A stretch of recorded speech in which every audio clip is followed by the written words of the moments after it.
Okay, let's continue our top 12 drivers. Media press conferences here at Darlington, and we're pleased to be joined by Kurt Busch. He drives the number 2 Miller Lite Dodge for Penske Racing, and Kurt comes into this race. He's currently 8th in points. He's got a win on the season, and Kurt's certainly involved in the closest finish ever here at Darlington and the closest finish ever in the NASCAR since the advent of electronic scoring back in 2003. But I know, Kurt, you're looking to get that W here at Darlington. What's it going to take? Well, thank you. It feels like one of the best cars that I've unloaded with here at Darlington. You always try to pace yourself in practice, no matter how good the car feels. The old lady in black, she'll just jump up and smack you around if you get too confident.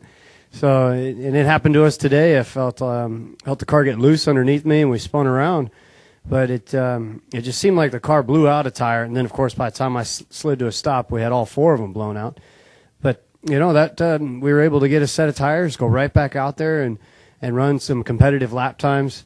Just the toughest angle about a weekend like this, one like we had at Richmond, one like we had at Phoenix. It's where you practice and get your qualifying practice in all in the afternoon of the hot sun, then you race at night. And so those are the things that we're trying to get a little bit better grasp on at the Penske Racing team. And for us, you know, to have a couple of good runs and a couple of bad runs, yeah, we find ourselves 8th in points, but everything feels pretty steady. And, you know, I got to even see Ricky Craven today.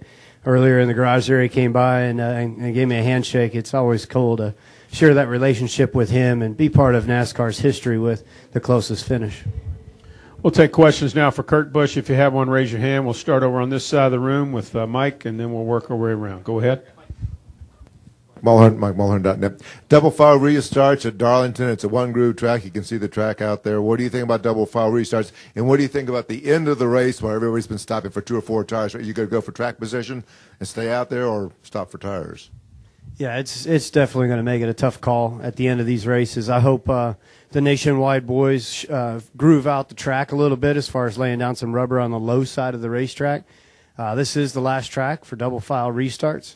And it's going to be wild. It's going to be the worst one that we've seen in all the 22 tracks that we go to, because you're so worried about just racing the racetrack that you just want to get single file.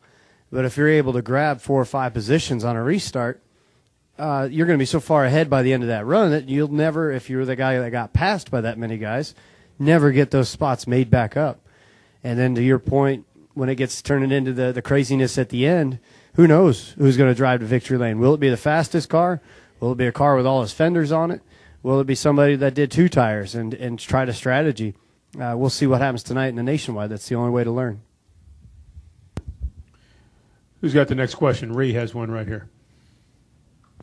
With the green-white checkers and the double-file restarts, it seems like there's more pressure once again on the pit crews on that late pit stop. Can you talk about the role they play in the team and whether or not it's becoming even more important than in the past?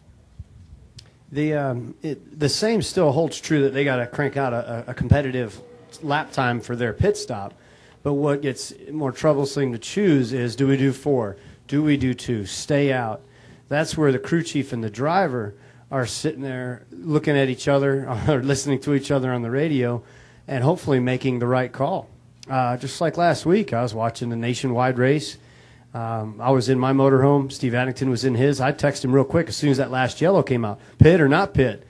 And he texted back, well, I don't have my lap tracker in front of me to see who was running quick lap times, laugh out loud. You know, so he was trying to, you know, pick which way to go on these final restarts. And it's hard to develop a pattern right now. If we had the answer, we wouldn't even tell you what we were going to do because we would hope to hold those cards in our pocket.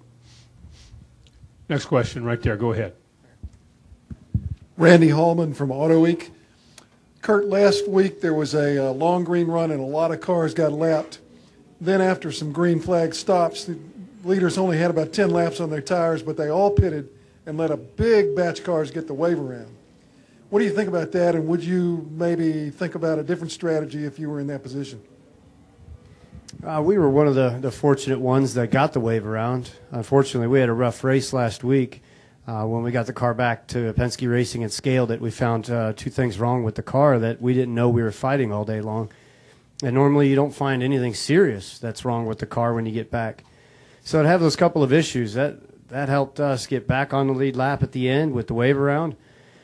And what we saw with the nationwide race the night before that, tires were more competitive than track position. And so that's a question that we'll have to see how it shakes out tonight on if anybody stays out for 8 laps on a set of tires, how competitive will they be, and if they're able to hold off the challengers behind them. But one thing that's different about Nationwide than Cup is you can have a bad pit stop in Nationwide and come out running 9th. In Cup, you have a bad pit stop, you come out running 22nd. Again, there's only half amount of cars in Nationwide, so that if you pit, there's only about 8 or 9 that are going to be in sequence with you to pit or stay out. So, like Brad Keselowski, he got 4 fresh tires, and he lined up 3rd last week to try to win that race.